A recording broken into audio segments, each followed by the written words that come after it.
White professor suddenly discovered that the new black janitor was secretly looking at his medical report, so he decided to test him, pointing at a nearby instrument and asking for its name.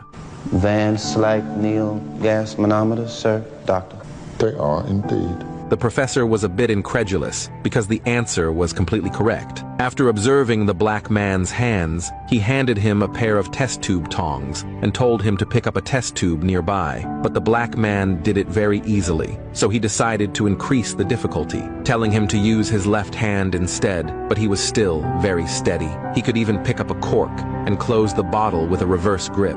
His skilled technique shocked the professor, who immediately decided to make him his assistant. But the next day at work, the security guard told him to use the back door. Even with the professor using his authority as head of surgery to pressure him, it still had no effect. The professor had no choice but to reluctantly compromise, so Thomas could only enter through the back door, while the statue behind him symbolizing equality seemed like a joke. When he put on the white coat, he was met with strange looks from white people in the hallway. While he was busy in the lab, a white doctor mistook him for a janitor and rudely ordered him to go buy coffee. A year later, the fine vascular clamp in Thomas's hand attracted the attention of the vice dean. When he discovered that Thomas could operate with his eyes closed, he was shocked by this skill and expressed his interest in working with Thomas. But having skill didn't mean he wouldn't be bullied. One day during lunch, a fat black maintenance worker mocked him, saying, "What's the use of wearing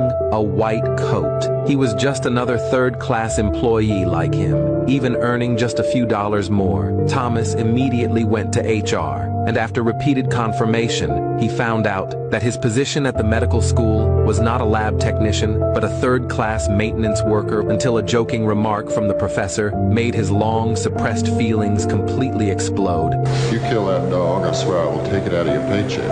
After hearing it, Thomas immediately stopped his experiment, took off the useless outfit, and walked out the door. After he left, Dr. Rommel in the room suddenly called the professor in a hurry. It turned out that the dog's blood oxygen level had reached the exact right point, which meant Thomas had successfully replicated blue baby syndrome in the dog. This made the professor start to regret not keeping him,